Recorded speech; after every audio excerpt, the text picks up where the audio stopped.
Welcome, everyone. Today I have Zak Stein with me for some conversation. I have a number of questions that I would love to throw by Zak with his profuse and deep knowledge and familiarity with developmental theory. I know that you studied and taught at Harvard, um, teaching, I guess, education. I did my doctoral work at the Harvard Graduate School of Education with Kurt Fischer, who was a neo-Piagetian, and then Howard Gardner, who was kind of famous. And I also taught there briefly, just a year, human development Yeah. specific.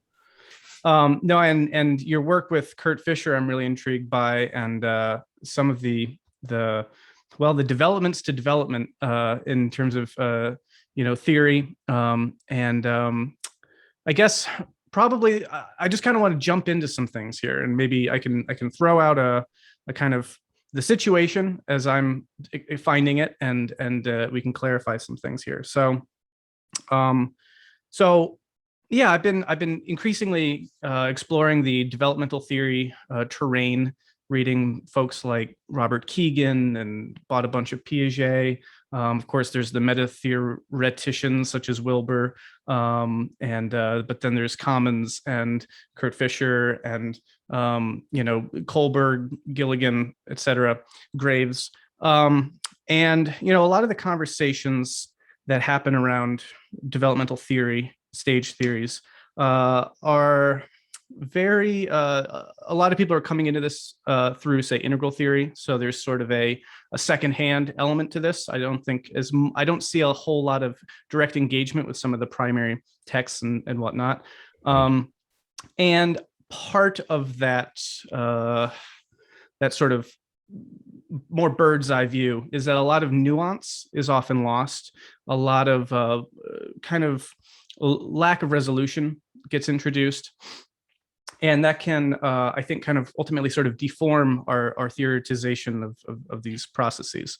And so one of the reasons I really wanted to talk to you is you have done work that has really, tried to emphasize more of the nuance, the malleability, embracing some of these meaningful critiques, and I think kind of drawing out some important areas of specificity, dynamism, and sort of removing some of that kind of prepackaged static stages and these kind of overly simplistic ways of thinking about these things. So within that kind of thinking, one of the thoughts I wanted to pose to you was, how should we think about stages? There's a lot of conversation around stage theories and whether or not they're totally bunk or whether or not they're totally true as expressed by some particular researcher or whatnot. But when we talk about stages, what do you think is the best, most effective, and most honest way of sort of engaging with that concept? Right. It's a great question. And yeah, music to my ears, man, what you said about both that list of developmental theorists and the absence of people engaging with the primary texts. Many people who are like making their living based on developmental models haven't actually read some of the primary texts. One of the reasons I don't really explicitly identify as like integral, because of what I saw happening with spiral dynamics in particular. My early involvement with the community basically consisted of me saying your measures aren't accurate and your models are a mixed bag. And so let's stop trying to reorganize governments and organizations and communities. Let's slow down and talk about these kinds of questions first, which we're going to talk about here. So I think it's super important. So I work with this metapsychology that I developed specifically to try to handle some of the complexity I was seeing in the field, trying to like, how does all this fit together? And so I think when people say stages, they often mean something very different. So I have 3 types of phenomena in my model, all of which kind of look like stages, but only one of which is actually quote unquote a stage. So there are, in my model, stages, stations, and phases across the domains of development, ensoulment, and transcendence, right? And so like the move from pre-tragic to tragic to post-tragic is a move through stations of personality development, which can occur in someone who is 10 years old, 6 years old, having nothing to do with your developmental hierarchical complexity attainment, issuing you massive maturity and insight. Mhm. Right? Similarly with phases of consciousness in my transcendent category, where you're looking at meditative attainment, ability at emotional control, ability to basically emotionally self-regulate and transmit emotional states to others. There's a whole bunch of stuff. You move through phases, discrete shifts in consciousness through practice or embodiment practice. Again, distinct from what we would call developmental stages of hierarchical complexity, right?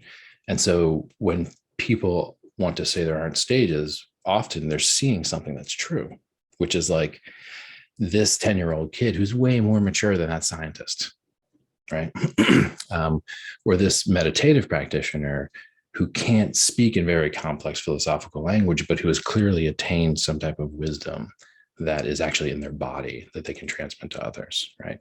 Why do you put him at a lower level than someone who's a scientist and who can, do all kinds of abstract linguistic stuff, right? And so I think it's worth saying everyone's kind of right here. I'll play the Ken Wilber move. Everyone's kind of right. The anomalous behavior that they're seeing, which disproves stages, doesn't disprove stages. It just shows that there's more to the life of the mind than cognitive developmental stages. And in some ways, it seems like Wilber was already trying to get at that by making the stages and states distinction, right? I mean, now correct me if I'm wrong, but what you're talking about is stations and stages. Does that sort of map a little bit onto like a Wilberian stages and states, or is stations to be doing three things? There's the stages, stations, phases, and phases is like states, because when you move from state to state, gotcha, it's an abrupt phase shift. So gotcha. If you're looking at like a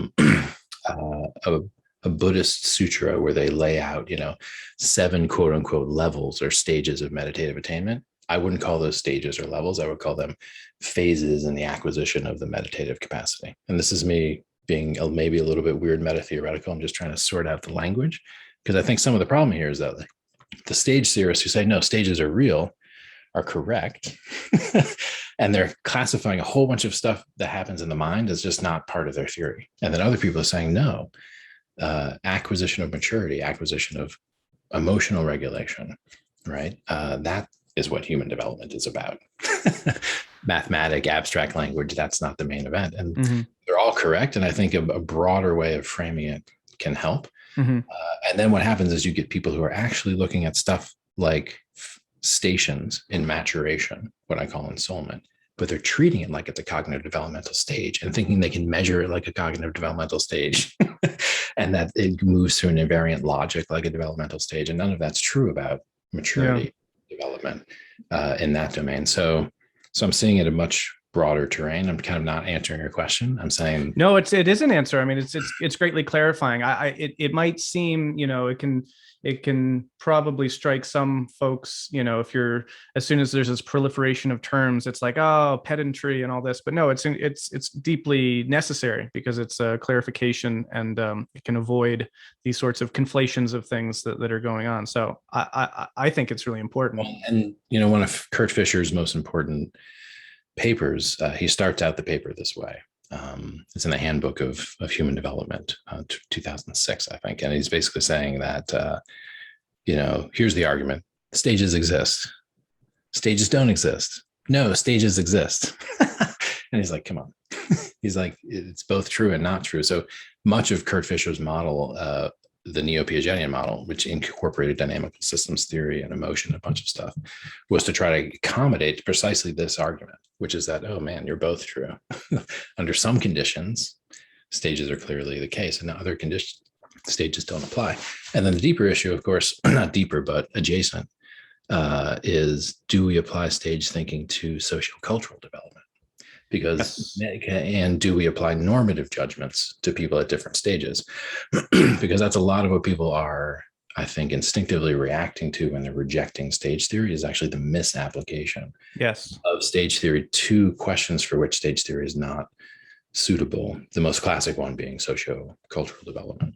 Yeah, and I want to take this in that direction soon enough. But at first, I want to focus a little bit more on having made some of these clarifying distinctions to then now focus on stages and get a better sense of what those are. I mean, one of the things that I've been really intrigued by with your work and Fisher's work, and I guess both of your works together, is the way that stages can be, that should be thought of as dynamic and playing out in sort of real time. You know, that in this book, I think in the introduction, you show that chart where there's sort of someone's kind of complexity is sort of fluctuating in relation to the event or the stimuli that are being presented.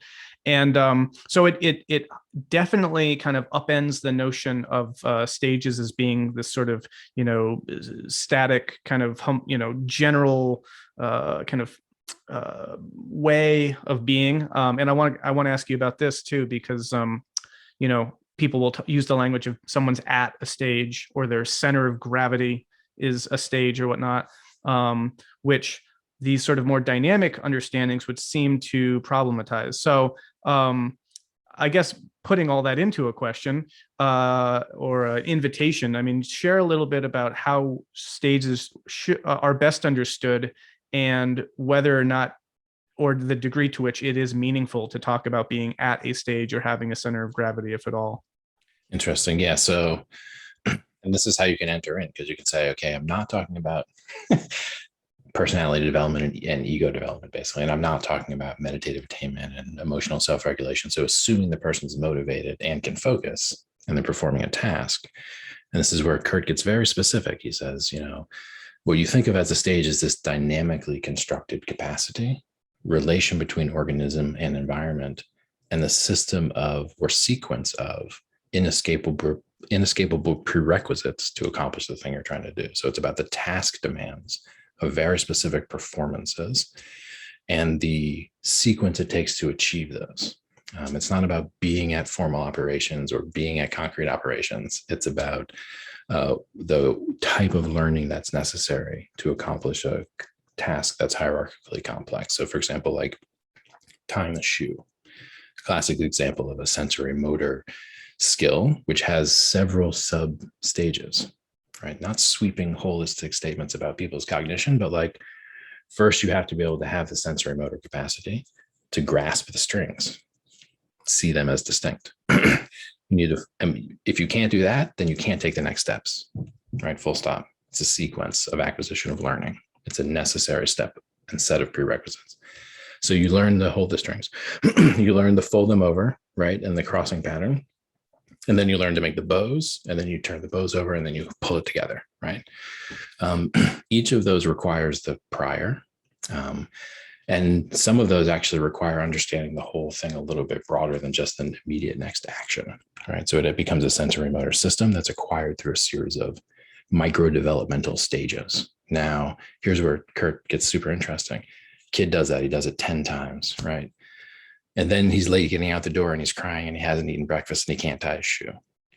Right? Kurt's like, of course, because the shoe tying skill capacity acquired through these sequential micro developmental stages is contextual, right? And actually touches domains of ensoulment and transcendence, right? So it's all related.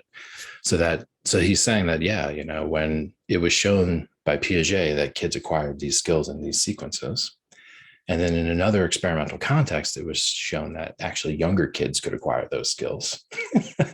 And Piaget's like, well, of course, because you set up the context differently. So Kurt's point is that there's no such thing as being at a stage. Performances require certain capacities, certain degrees of skill. So you can think about a performance, like tying the shoe, having a requisite degree of hierarchical complexity. Well, can I ask a question then? So this is a very helpful way of being able to study this and sort of creating an experiment that can really, you know, kind of analyze what's going on by kind of reducing as many variables as possible. There's going to be one task and we'll kind of map it that way. But in the sense that, when I'm going throughout my day, I'm doing multiple tasks simultaneously, right? And so I guess my first question is sort of like, is there a degree to which this presentation of the idea of stages as being task specific is actually sort of an artifact of the way that it's being sort of modeled or studied, right? Because in real life, I'm doing all these things at once. And so then how could I think about my hierarchy? Do I parse out each individual task I'm doing and think about my hierarchical complexity in relation to those individual tasks, et cetera, et cetera? So that's kind of question one. Question two is, so let's say the kid can tie their shoes in certain contexts and not in others based on situations and different variables in those different contexts. That kid won't be able to do intense algebra or like calculus, no matter what if they're really just they've got a bowl of popcorn and things are just going golden, and I don't know why popcorn would be I like popcorn, I guess, but optimal conditions, right? There are certain limitations on what will be possible for that kid. Meaning there does also then still seem to be a set of a kind of fixed ranges, if not particular stages that they're at, right? So I'm just trying to get a sense of how we can still think kind of broadly in stable structures by thinking about these things and not always having to break them down into their utmost sort of granular task-oriented studies. Totally, yeah. So good set of questions there. So basically, I had that conversation about micro developmental stages, which are on short time durations and happen in contexts. And then there are macro developmental stage changes, which is the same logic kind of fractally applied at a higher level, which it means it's a necessary stack of prerequisite skills, each built upon its predecessor, unable to skip its predecessor, right? So it's a long way from tying your shoes to algebra. You can't jump over all of the spatial awareness capacity, all of the eventual early number system capacity, a whole bunch of other social skills required to be in a place where you're talking about abstract symbols. So all of these skills, you are a very complex set of skills, a big, massive cluster of embodied skills and dispositions from having those skills. And the skills are unequally distributed across all these different domains. So like right now, you and I are doing something very highly skilled. I don't know you, but if we were looking at a car engine and you and I were trying to talk about the car engine, right? It would be like, look at that thing, looks hot and overheated. We'd be like kids talking about a car engine because we don't have the language and the practice. So it's exactly the fact that throughout your day, you're at multiple levels. Like you tie your shoe, right? You get up, you're groggy, and put your shoes on. You are at that level. Then you wake up and then you're reading and then you're talking and then you're doing some constructive work. And now you're at a much higher level. And then you get in a fight with your spouse and you get emotional and you regress down to another level. So it's precisely that dynamic developmental flow between all these different skill domains, which are at different levels. That's what Kurt was focusing on. He's like, it's not about being at a cognitive level. It's about these ability to move fluidly up and down these skill sets and move across different skill domains. So you get an ecosystem of skills as opposed to a central processor that gets more capacity, right? So the ecosystem of skills has its balances. Skills cooperating, skills parasites on other skills, like exchanges between skill sets that enrich some third skill set, right? Very dynamic, all over the place. You are not at one level. Your specific skill is at a level, but it's participating in an ecosystem of skills. Whereas the bad developmental view is you got like a hardware central processor, it runs this fast. And then you get like a boom, an upgrade, and now you've got a central processor that runs that fast. And that's just quite simple. A couple questions. And one is this a linear progress, or are there emergent like jumps or leaps that occur in this sense? Because if you think about it, just skill building on skill, it would seem to be linear, but at the same time, there's a lot about development that seems sort of emergent. Yeah. And then I'd still love to hone in more on this question of like, so let's say there's a range of skills that I've kind of worked up to. and I have a friend who has a range of skills that they've worked up to. Now we both have to get out of bed and tie our shoes, and we both might, not be able to do that if we're distraught even, so like there's a way that we could kind of, collapse that stack way down through kind of a regressive, just, no, that's where I'm at right now. But still, in sort of that macro level view, it would seem that like maybe in the aggregate or on average or something, I'm operating, I don't know, that doesn't quite work, but there's something about a way in which, in comparing our two skill sets, if someone is able to do that algebra, that calculus, and I can't because I haven't acquired those skills yet, it seems like a meaningful distinction to make, even if it's too crude to just say, oh, well, they're at different levels. Does that make sense? Yeah. So I'll get to both of those questions. And so the one about spurts and jumps in development, nonlinear phenomenon, also demonstrated very clearly by Kurt's work. And the example of the shoe tying, serves us here. At first, you have to remember every sub skill within the macro skill of you tie the shoe, which eventually you chunk that. It becomes a sensory motor system, and you just execute shoe tying schema without even thinking. Right. And so those places where the many become one and rechunked, and now you're tying your shoes, thinking about putting your hat on, putting your gloves on, tying the other shoe, and it's all part of getting ready to go, which is like kind of abstract, So those forms of chunking, those are these really discrete, what are sometimes called jumps or stage transitions, which can occur very acutely. Like, I don't get it. I got it.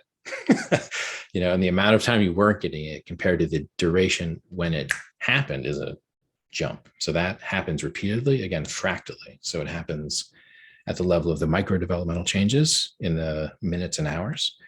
It also happens at the level of macro developmental changes, where like over a period of a month, some 3-year pattern of thinking kind of dissolves and you reorganize at a higher level across multiple skill domains. And this is to your second point, which is that there are, across many domains, really legitimate capacity asymmetries between people, right? And this is I think, very important to recognize. Most of human culture runs on the recognition of these asymmetry capacities. And that's a fancy way of saying, like, if we brought in an auto mechanic when we were trying to talk about that car, we would bring him in precisely because we knew that when talking about cars, this dude knows more than us. And so we are learning from him. And so that would be something really reliable. Like, even on his worst day, he would know more than me about that car on my best day. So that's a robust, but still domain specific capacity. Now, there are skill sets that can be acquired very high in a particular domain, which are transferable to other domains very easily. So some people, therefore, and I believe philosophers are among these people, have acquired really useful by going really deep in one skill set. They've enhanced their capacity to operate very highly on other skills. And so that can happen intentionally or by accident. So there is sometimes the appearance of like, whoa, that dude's just like way smarter. But it's much more complex than just he has a more powerful central processor. It has to do with the complexity and robustness of his ecosystem of skills.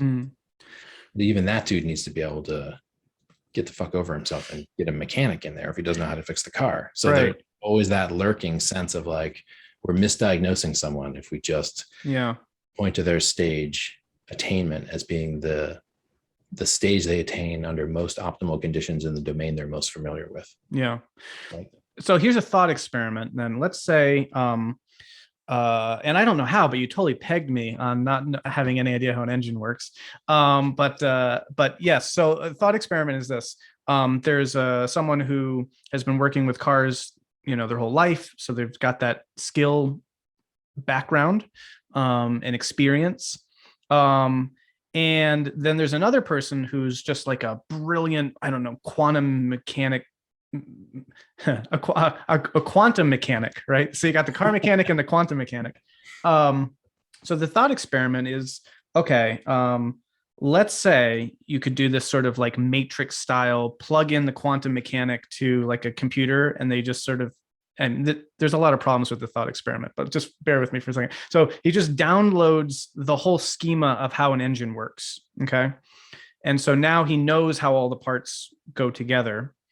And now when presented with a car, is there a meaningful difference between the person whose skills with a car engine are based on experience versus someone who through, as you're saying, sort of developing a deep skill set in like highly theoretical areas would actually be able to outperform the car mechanic because they're applying a different sort of I don't know, wiring or something. I don't know if that thought experiment makes sense or if I can clarify it at all. But the way that I often kind of think of like the Piagetian, the concrete and the formal is like these are somehow like there's some kind of awareness that's built into these more complex operational strategies that are just that if you don't have them, you're sort of just blind to them. You just don't see them.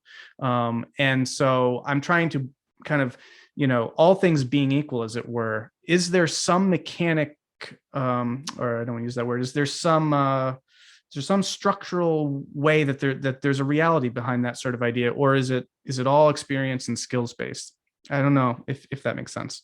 So if there's a few things in there, I think I know what you're getting at. So basically, like I kind of already said it, like there are some people who have minds with skill sets that are massively transferable. So like mathematics is an example of this. If you're good at certain fields of mathematics, you can go into many domains and very quickly like get up to speed just because you're good at mathematics, right?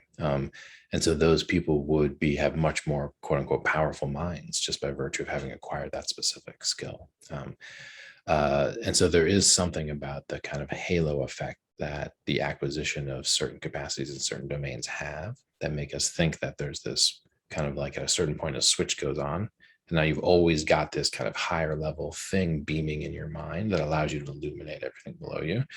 And I think that's not exactly accurate, in part because it's always contextual, but also because it is the case that the embodiment of skill development can't be gone over. So, and this gets to, I think, a subtle point you were making with the auto mechanic and the quantum mechanic, which is that even if the quantum mechanic was so brilliant, he could memorize exactly how the car engine functioned. And so he could look and he could diagnose the problem. Being able to fix the car is actually different because you have to work with the car with your hands. You have to figure out how hard do I actually pull this thing to make it come off or not, right? So there's an embodied skill the mechanic has, which is actually a kinesthetic skill, which is very complex and subtle, which you would never get just from an abstract matrix download of the car schematics, right? And this is true in many scientific fields where people underestimate the embodied lab work and the kind of gestural exchanges of psychologists and other things, which always root skill in body and acquisition of skill over a long time. So I think that's worth noting, but I think it's one of the misconceptions, and it's in part an artifact of the IQ test and other measurement artifacts that we want to identify some kind of unchanging substance in the person, when in fact the person's radically contextually variable. Well, that gets to another question that comes up for me is there any sense that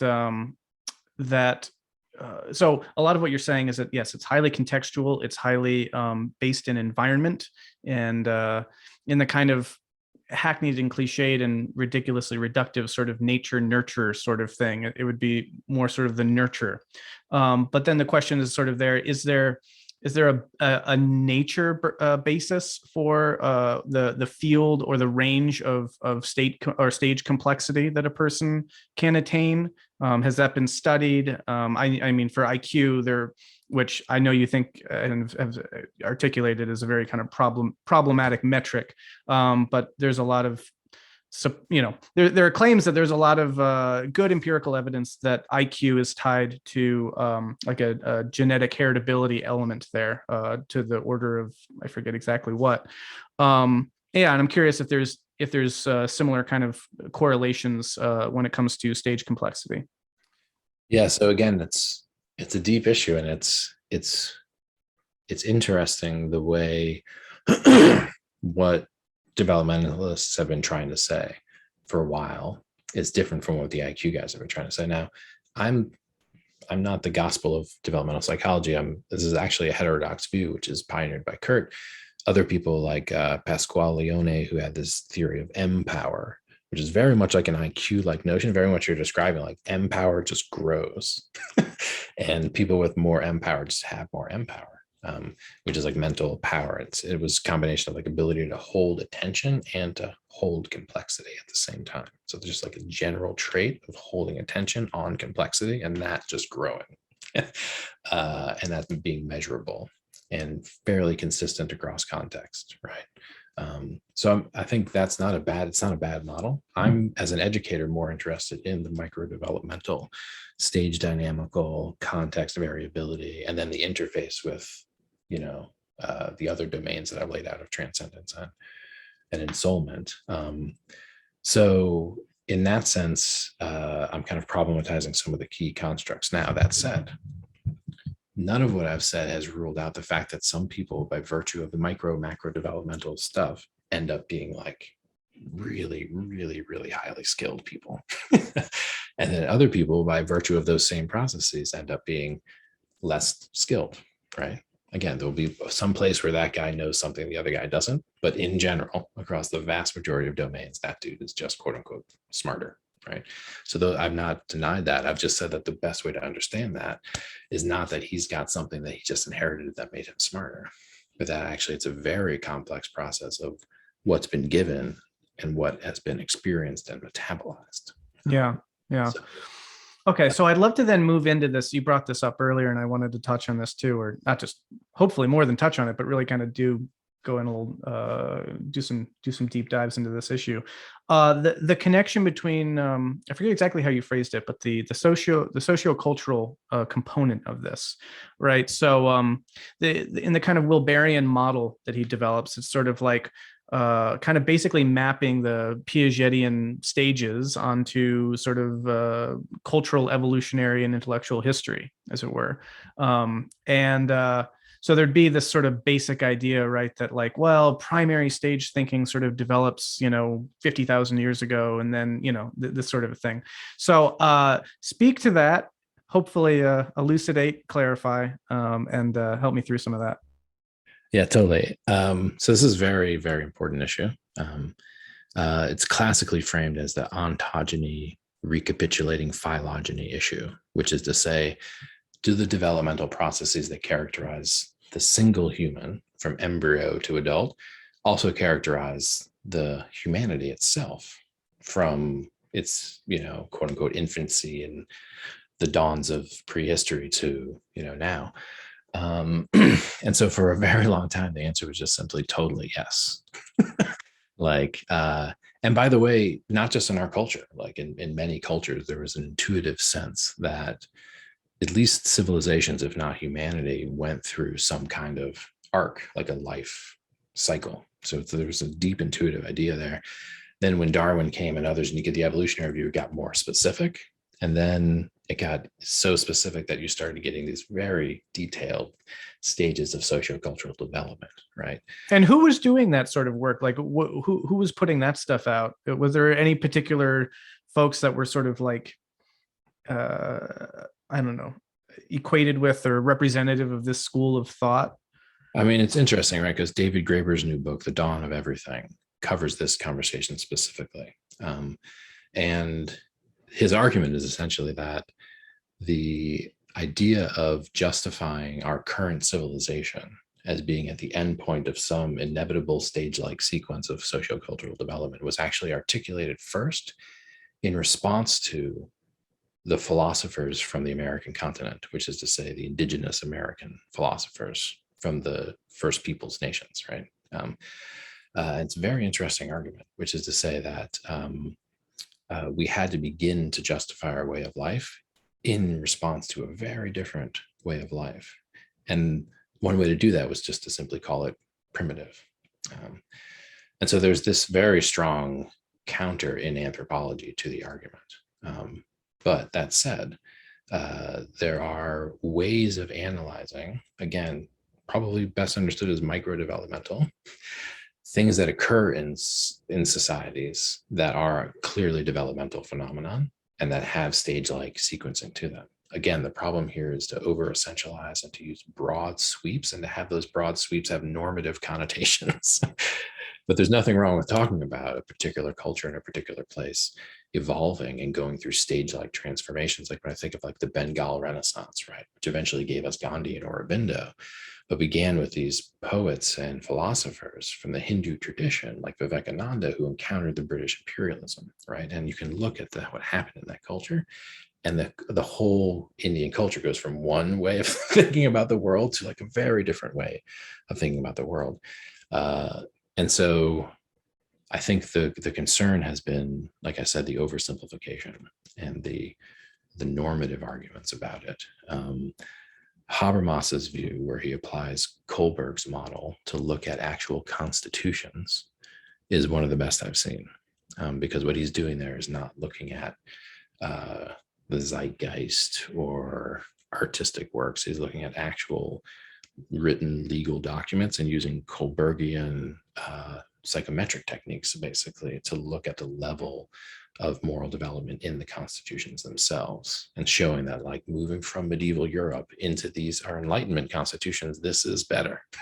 Yeah. And like, therefore, can you say that it is better than what the Native Americans had going on before we showed up? Can't say that just by virtue of it being a quote unquote prior culture. And this is what Graeber's getting into. Right. And Well, so complexity often does a lot of heavy lifting in these conversations as sort of a normative stand-in or something. It's sort of like, which almost implicitly suggests a normativity, but it doesn't quite go so far as to say that one thing is better or worse. It's just, this is more complex than this. How do I put this? I mean, is there something to the argument that complexification leads to a sort of increased perspective taking, more inclusivity, the kind of broad Wilberian kind of thought about this, right? That like, as things develop and progress, like people get less and less egocentric and more world centric and all that. I mean, does that basic thrust hold up, do you think, or do you think it falls apart when you start kind of really digging into the details? I mean, what's interesting is that I'm reading Graeber's book, right, and comparing it to, let's say, Up from Eden, which is Ken's classic take on this. Ken actually cites some of the same literature where he's trying to justify taking these humans, our early ancestors, like 90,000 years BC, who are burying people and making art and then making musical instruments, taking these people seriously as fully human, meaning for Ken, they had access to all of the states and potentially all of the levels, right? And so that's just worth noting, that even though there was a sense that it's pure growth to goodness in Ken's model, he had this way of understanding the quote unquote primitive that actually made them not primitive at all, and actually tried to say, no, the religious insights from ancient cultures are deeper than our quantum physics. Like, this is what Ken's trying to say. So I think it's very simplistic to think that the evolution of humanity is any less fraught with moral and normative complexity than the evolution of an individual, right? So let's do that. Let's pretend that it works a little bit, right? And do the ontogeny recapitulates phylogeny bit and say, basically, if you understand humans, a single me, Zak, simply, stupidly, like I just grow up and everything gets better and better and better. And as I get more complex, I understand more and more. And we all know that as you get more complex and you grow up, life gets harder. Life gets more confusing. Tragedies occur that inevitably occur. right? So I think some of the problem here is that we are narcissistically perceiving our own development and wishfully thinking about what it means for individuals to develop, getting all of the shit into our shadow, and then looking at culture and saying, well, obviously it must be getting better and better and better. That's how development works. That's how evolution works. No, evolution works not by getting better and better and better, Yeah. by getting more complex and actually deeper and deeper and deeper. And in some domains, more and more painful. Yeah. More tragedy can be created. The more you can perceive in terms of perspectives, the more you can be compassionate for people who are suffering, the more your heart hurts for the entire world. So it's not clear to me that the models are wrong just because we are approaching civilizational collapse, right? It could be that this is where this developmental trajectory went for our humanity. It's also worth noting that in Wilber's work early in the 80s, he had the fulcrum model of developmental pathology. And so if you apply that in terms of civilizations, you can also see, wait, we can have evolving civilizations that actually go wrong. That at some point there's a deep pathology. And just like in an individual, that pathology has ramifications downstream as the whole thing complexifies. And so you get these embedded traumas that unfold as development continues to complexify. So that's another way of saying, if we do want to do ontogeny, recapitulates phylogeny, let's have some sense about how we even understand the individual human, and then apply those lessons and say, oh, we could have a pathological development on our hands here. You could have a Nazi doctor writ large, as it were, which, Correct. you know, in some ways, maybe that's exactly what we're seeing when you look at the news today.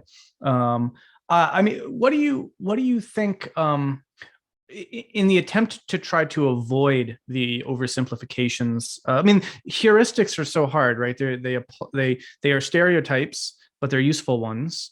They arguably do work for us. They help, but at the expense of a lot of nuance and complexity. And so there's always that trade-off between, okay, it's helpful to use this particular heuristic because it can help us speak in broad terms about some very big trends and some important patterns that we can see unfolding in the world. But of course, again, then we reify those patterns and we do all the stuff that we're trying to clarify and avoid in these sorts of conversations. So I guess my question is there a particular model, or is there a particular set of heuristics that you find particularly helpful in trying to apply these developmental models to socio-cultural histories? Or do you just feel like it's better we don't go there at all? Is there something real about thinking about, say, the move from traditional society to modern society to postmodern society, maybe metamodern society? Is that a real thing, or are we losing so much complexity and nuance and reality in the process of making those heuristics that we've actually really just deluded ourselves? I mean, there's a lot in there. So a few things I'll say. One is that just like in specific contexts in individual human development, you can lay out using specific methods and show that there's a microdevelopmental sequence. Depending how you hold the terms pre-modern, modern, postmodern, metamodern, in some parts of the world, under some definitions and methods, something like that unfolded, right? Now, saying that's the story of the whole world is pretty ridiculous, but saying that's the story of like some component of the world, let's say like the Nordic countries and some of Europe and a little bit of America or something, like, okay, now I can follow you if you well define what you're talking about. And then you're not just in sweeping broad generalizations talking like spiral dynamics about individuals. You're actually looking at micro-developmental patterns and showing how this thing works in terms of an inescapable sequence of prerequisites, right?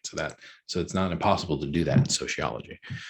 History is more interesting. I like to think of the creation of all of these historians who built some basically like historical epochs, right? It's like a branch of historiography where you think about how do we classify historical epochs.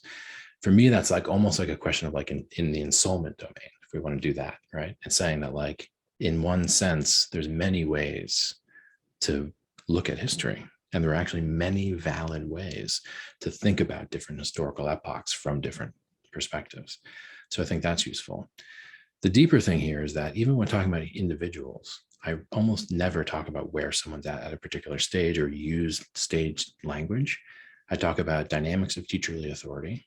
I talk about capacity asymmetries that are inescapable. And I talk about learning processes and the dynamics of learning and virtuous cycles of learning and things of that nature.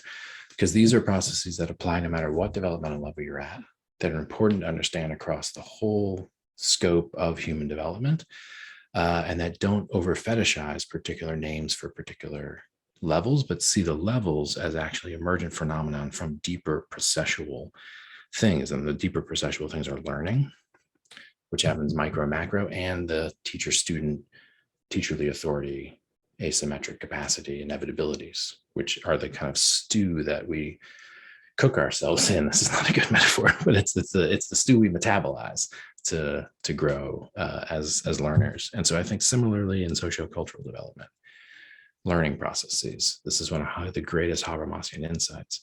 The way to gauge a society is not by what it says it does with its moral codes and stuff. It's by its demonstrated capacity for ongoing learning. And upgrades in a society's capacity to learn are what we're looking for. We're not looking for going in a certain moral direction. We're looking for growing our ability to learn together as a society. So like focusing not on social development in terms of stages and levels, but focusing on social learning, group learning. How do societies improve their capacity to learn? So for example, have we become better at learning in the current condition of the pandemic? Like, are we better learning as a society or are we worse learning, right? So that's have we regressed in our ability to we're learning together? We're like getting smarter at being smarter, or have we gone down, right? Like, so that's one. And then the asymmetries of capacity are important. So different societies have different capacities. And so we can't be naive about that. And those capacities are across different dimensions of reality. So America has a lot of capacity for kinetic warfare, for example, right? Some indigenous peoples have zero capacity for kinetic warfare, but have tremendous capacity for other things, right? So that notion that there are, even in societies and cultures, and this is like the hidden truth in what was being seen about the difference between the Native Americans and the Europeans, was that there was an asymmetry of capacity that you cannot deny. Like ballistics is science. And it's not to say the Native Americans didn't have intuitive ballistics with their bows and arrows, but they weren't doing ballistical mathematics like Leibniz, for example, right? So these differences in capacity are real. And if those who have certain types of asymmetries in capacity then create contexts in which only those asymmetries in capacity are awarded, right? Then you get this self-insulating pathology of socio-cultural development where we hypertrophy just particular forms of capacity, like for kinetic warfare or capital accumulation. And we don't value those other capacities, like for wisdom and ethics and community and even just like health. So I think that's one way to think about it. It ends up being a bit more complex, but in terms of like things that can just land, like the stages land, I think learning, and that is deep. Like we shouldn't focus on the stages people go through when they learn. We should focus on how does learning actually work? Yeah. Not where are you, but right. How do we get you moving up and down? Well, it's, one of the things that just my take on some of this is that there's a lot of critique of application that sort of and how do I put this? Sort of like, so for example, I mean, like developmental stage theories in general, by some are just sort of denigrated and dismissed because of how they have been misapplied, rather than what's the empirical basis, how can we find some nuance in our, all that, right? And so at the same time, though, these two ideas seem to be really inextricably linked, right? There's maybe a theory that can have a lot of evidentiary support and a lot of empirical evidence that backs it and that sort of grounds it. But then there's also the applications and the deployments of those theories. And I guess like this kind of butts up against this in particular, because it's sort of like, yes, it would be great to focus on the learning, but we also would presumably need to know what learning is and what we are learning through, or how we are learning, or what that actually looks like And that doesn't mean we need to focus on that, right? But if we don't have a sense of how that process looks, or a model that can in some ways sort of map that the progression through that territory, then we can't arguably do the learning as effectively, if that makes sense. And so that's just sort of a general observation about so many of these things, because I'm not saying that the science is set. I think that there's a lot to be developed and learned more about all of these things. But at the same time, the sort of reaction that I also witness is sort of like, oh, well, this has been misapplied and misused, therefore it must be false, or therefore we're just going to say that it shouldn't be used because look what it's done. It's sort of a different argument. It's sort of a ought from is argument and that sort of a thing. I guess I don't know if you have any reflections on that. Well, yeah. Do you have any reflections on that? And it's complicated because I've studied the history of eugenics, and understand the misuse of both the social development models and individual development models. Incidentally, IQ has, of course, done some of the worst damage as far as being the sharp end of the stick with the early eugenics movement. So, much of that is well taken. I think the complexity here is that, we don't dismiss physics and believe physics isn't real because it was used to create the atomic bomb, right? You may hate the atomic bomb and think it was a very poor use of science, but that doesn't mean that the realities that went into creating it, the discovery of, how to, all of that, doesn't mean it's not real. So I think it's something we have to be very careful with there. Same with computer technologies, like what we're able to do here through computer technology is completely predicated upon the military industrial complex. At the same time, it was creating the atomic bomb, digital emerged, complex systems sciences that allowed for internet. So the idea that because a particular science has been misused, therefore the science isn't true is just simply foolish. The idea that because a science has been misused, we need to be very careful with how we use it is common sense. Yeah. One of the things that I'm really intrigued by is sort of applying developmental frameworks. How do I put this? Sort of reinserting how we communicate developmental frameworks back into what we know about learning and developmental frameworks. So like the amount of nuance and complexity, arguably, that would be required to appropriately sort of wield developmental models might be. I did that work. What's that? I did that work. Did you? There's an essay I wrote. It's called "Now You Get It, Now You Don't: Developmental Differences in the Understanding of Integral Theory," basically. And we did basic research in the John F. Kennedy University master's degree that focused on integral theory, and stages of development were a huge part of it. And so I actually tracked different levels in the understanding of levels. And there's huge differences there. And that's why the whole, is it a stage? Is it not a stage? That's just a very simplistic framing. Like, do you apply simple levels to society development? Well, you do if you're at abstract mappings when you reason about this stuff, right? So you're right to see that some of the problem here has been in a lack of learning and development on the part of those discussing learning and development.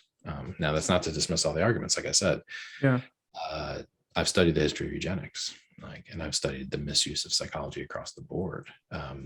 It's egregious. I would say in the field of psychology, I would argue that developmental psychology is actually doing all right, considering what other psychologists have been involved with. So the idea that developmental psychology, as we know it now, I'm not talking about the history. I'm not talking about the eugenics movement in the 1920s before any developmental psychology was happening. I'm talking about the developmental psychology that's happening now. It has happened since the 70s and 80s. The neo-Piagetian consensus, et cetera. Compared again, to the use of behaviorism and other things in coerced confession, and I'm not going to get into details, and brainwashing research. And so I'm just saying, it's my sense is that, and this happens occasionally in fields where there's apple carts being turned over, and it happens repeatedly. And the question of why one goes in the marketplace to turn the apple carts over becomes a question. Piaget it's old news to critique Piaget. Like Piaget was the whipping boy for a decade, and was completely mischaracterized for a decade. So I'm also it's like a boring conversation to me in a lot of ways, the flippant dismissal of the whole field of developmental psychology. Um, uh, uh, yeah, it actually doesn't help us move towards finding forms of psychology which would be humanely applied. Yeah. It's a very difficult conversation, which requires something like this meta psychology that I work Yeah. at. Development's only a part of it. Anything that just focuses on development, missing three huge components according to my model. Excuse me, two huge components according to my model. So yeah, I think we're ships passing in the night. And Yeah. honestly, where do you want to have these discussions as well? Most of what I'm seeing is on social media. So it's like, it's not a place to actually have a scholarly discussion. Yeah. Just a couple of quick things. One, just also quick pass clarification. Do you think that Piaget's work, more or less, still stands, still useful, still? Yes. Yeah. Okay. Because unequivocally, I mean, Piaget was one of the most profound thinkers of the 20th century. Like the vast majority of Piaget's work has not been translated and was in the domains of epistemology, right, and developmental epistemology and logic and innovations in different forms of logic. And I mean, the dude was prolific. And so the Jean Piaget Society, which I was a member of for quite a while, did a study where they looked at American and Canadian textbooks, presentations of Piaget, and they were all completely false. And so most people dismiss a straw man of Piaget, have actually never read Piaget and couldn't read some of the most profound Piaget, which is still in French and slowly being translated. So I've been in touch with scholars and deeply, deeply enmeshed in Piagetian scholarship, especially when I was in graduate school. And so I became stunned by the adequacy and complexity of Piaget's thinking, and realized how distracted people were by very specific stages that he laid out in one work, which he always talked about these things like he was a biologist, like he was going into this field and he was going to find specimens, try to understand what happened, but he's not getting his hat, he's not getting hung up or hanging his hat on any particular taxonomy. So he was very fluidly moving across many different domains, and then did some experimental work, especially in domains of causality and number, which is robust. Now, he have known everything that developed in cognitive science? No, but he did foresee the application of complexity science, chaos theory, self-organizing systems, and was working towards a form of profound interdisciplinary collaboration that was decades, I think, ahead of his time. Kind of a high watermark in many ways for psychology. So would you say, I mean, obviously it varies depending on which researcher you're talking about, but so much of the research that is sort of traced back to Piaget, Kohlberg, and then Fowler through Kohlberg, and so many other people kind of working with those basic models. I mean, there's sort of the sense of, oh, well, if Piaget is no good, then none of this other stuff's any good. Would you say that, I mean, this is all the opposite. Yeah. Like I would say, read Kohlberg before you read Piaget before you read Kohlberg or Fowler or any of those. It's more primary. Piaget was not a psychologist. Piaget was an epistemologist. Piaget was trying to answer questions that were trying to be answered by the greatest philosophers on any continent. Questions about how the mind and nature are related. Questions about how necessary knowledge like mathematics can emerge out of completely contingent causal processes of nature. And so these are questions that transcend psychology. And so he gets classified just as a child psychologist who just observed his own babies in a crib and then made up a whole theory about it. And it's insulting and lazy. Now, some of the neo-Piagetians, as I said, there was an emergent neo-Piagetian consensus in the 80s where Michael Commons and Kurt Fischer and eventually Theo Dawson, and the work that I did was kind of in this neo-Piagetian consensus.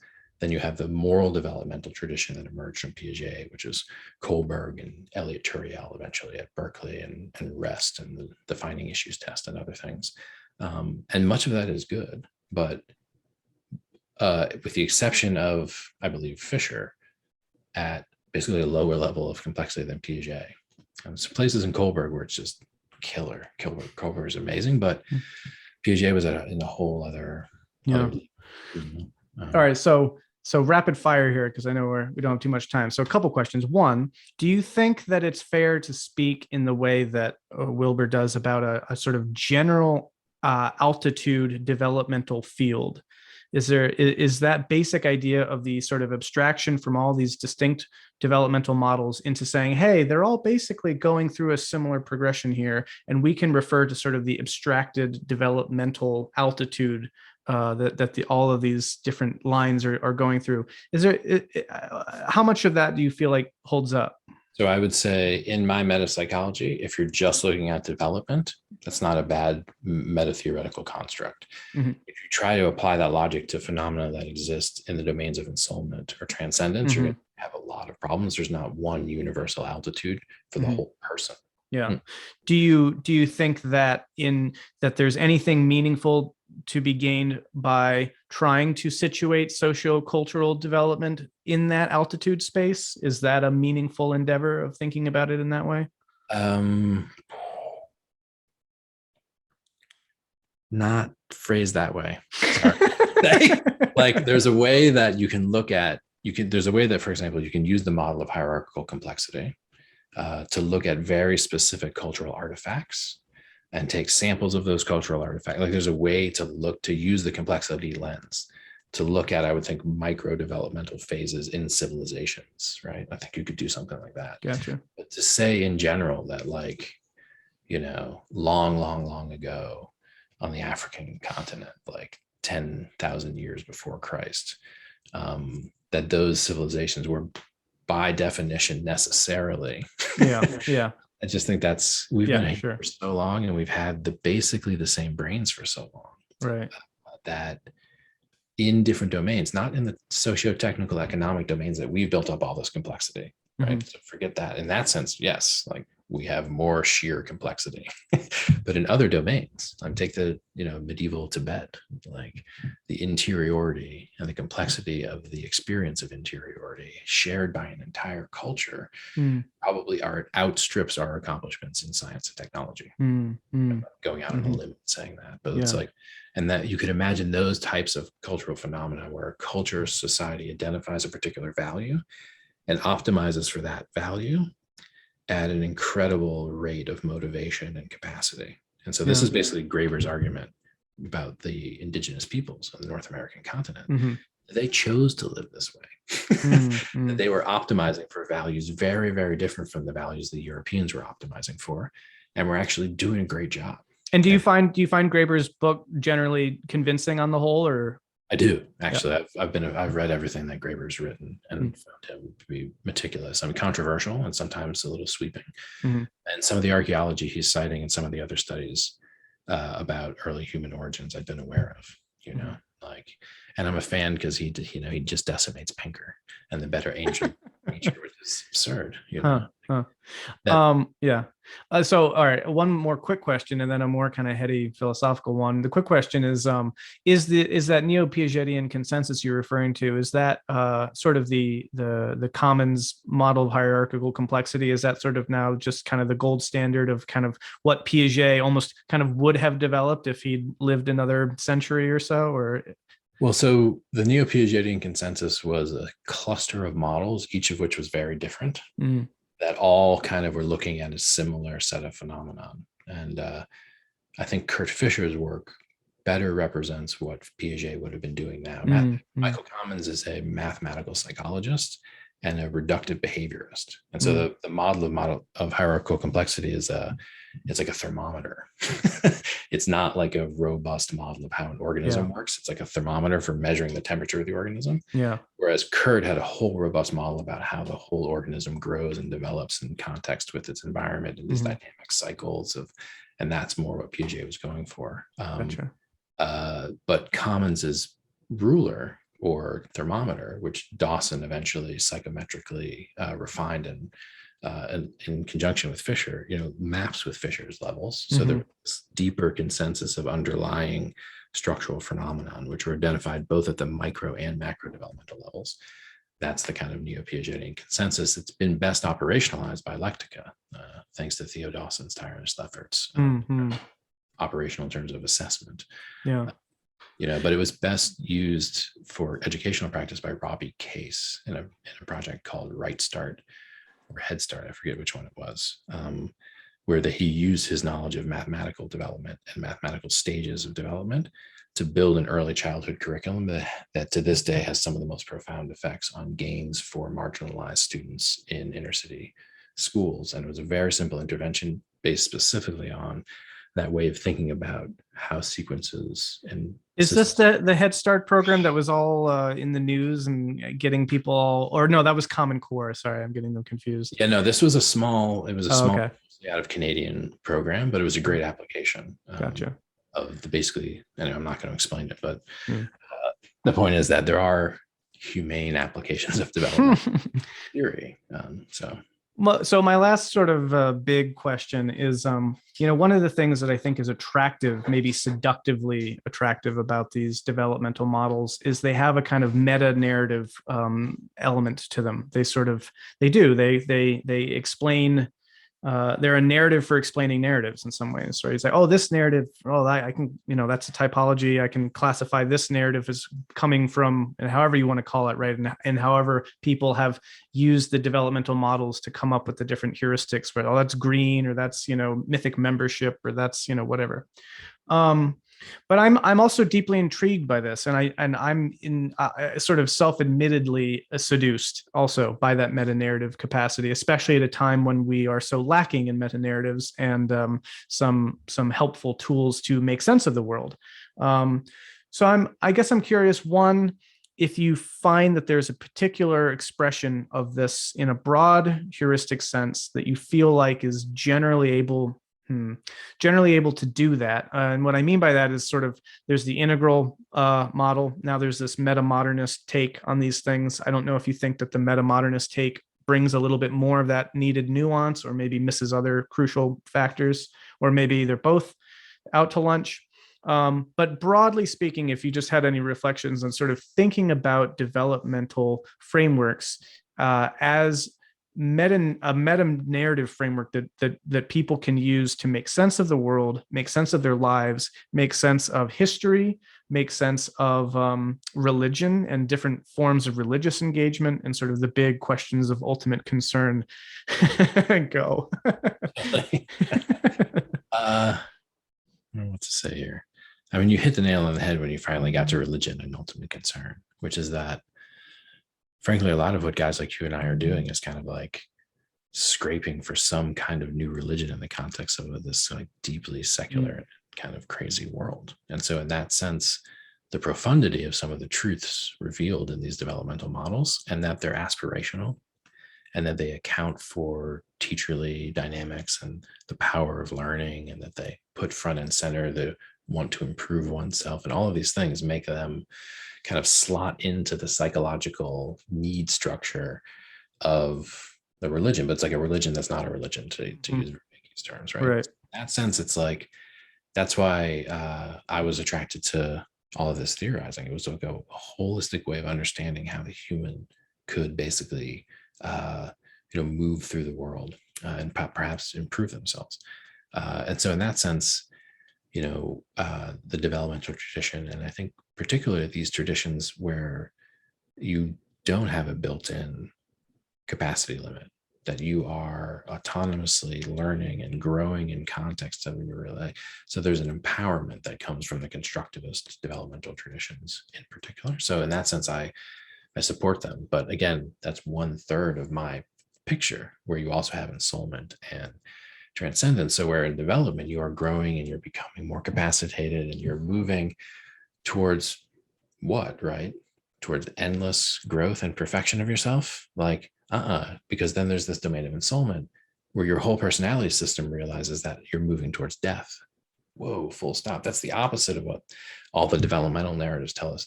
Also about society, by the way, right? The ontogeny phylogeny breaks down unless you take it seriously and admit that species are mortal and civilizations are mortal. you're looking at a life cycle. You're not looking at an endless development. And so the fiction that comes from just focusing on development in human development circles is like, dude, no, tragedy is happening to you personally. Tragedy will happen, right? You have to get into ensoulment, which actually goes down and in instead of up and out, right? And then transcendence is completely different because it's not involved in either of those. And it steps back and sees the total whole, right? The monism or the non-dualism of the being. So in that sense, it's like, yeah, development is valuable in that it plugs into that and can get things going. But the conversation, as I've seen it, becomes narrow, one about self-improvement and a kind of hypertrophying of complexity and an absence of those things that actually are necessary barriers to development, which are often the things that occur in ensoulment, which infuriate people who are working on their quote unquote development, right? That someone gets sick, right? That a financial problem occurs, right? Things that seem to get in the way of our optimized self for full development and, prosperity and sovereignty. And it's like, no, man, you're missing actually one of the main subplots in the human story, which is not the story of gaining capacity, but the story of losing capacity and adapting to tragedy. So in that sense, I think, yeah, there's a maturation that needs to occur among developmental theorists. Now, admittedly, they weren't trying to cover everything. Kohlberg was the first person to say that. He's like, I'm just looking at moral development. It's like, but yeah, so I think the grasping towards it and the wanting to live in ennobling ideas, right? I think is important not to lose. But yeah, we can end up living ideas that appear to be noble, but that are actually like rationalizations and things of that nature. And so I think that's what some of the critique coming from people at development is, just calling these people on their shit, usually these dudes on their shit, which is like, you're using this as a language to put yourself above other people. And developmental language can allow you to, in very technical terms, put yourself above other people, right? Now, what's interesting is that in the domain of ensoulment, that one of the things you want to do is actually get beneath people. But that's another story, which means like to put yourself in service, which means to see yourself with humility, right? And that's the deepening of maturity. So there's just more to the conversation than development, basically, is what I'm saying. But it's good to get into development because that is a third, at least according to me, a third of what is occurring. You are building capacity in relation to the world and inextricably moving through these inescapable sequences of capacity. Well, I'd love to continue the conversation at some point. So anytime you'd like to do that, we should chat again, because I'm also curious too, if you're are you working on a book, or do you have anything planned for sort of your presentation? I've seen YouTube videos where you present your metapsychology and the different kind of 3 domains, but wasn't sure if you had any kind of plans. I've got the transcripts of those, and I'm thinking about working those into a book. But again, I'm often of the belief that, and it's just true factually, this is a point that Kurt made actually, when we talk about capacity, he'd say, some of the best thinkers like Freud, for example, Margaret Mead and others, did their best work in their 50s and 60s. That in some domains, and this is a point about development and ensoulment and transcendence, which is like, if you're just doing mathematics, you're basically, in physics, you're going to peak out like in your 20s, testosterone and caffeine and mathematics, basically, right? But in other fields that are like richly textured fields, history, psychology, philosophy. So I'm not in a hurry to actually get this stuff out. I'm fine leaving it in the kind of oral Torah, as it were. But I am working on it for sure. Cool. Very cool. Well, thank you so much again. I really appreciate you taking the time, and this has been super helpful, super enlightening. Will certainly influence how I'm thinking about these things as I continue to formulate my thoughts about them. And my own work definitely is situated in that sort of trying to formulate that religion that's not a religion, or that new metamodern spirituality that is I forget the word you used, dredging up or trying to scrape the bottom of whatever's there, but even if it is the bottom of the barrel, it's deep. Yeah. Anyway, Zak Stein, thank you so much. Greatly Yeah, appreciate it. yeah.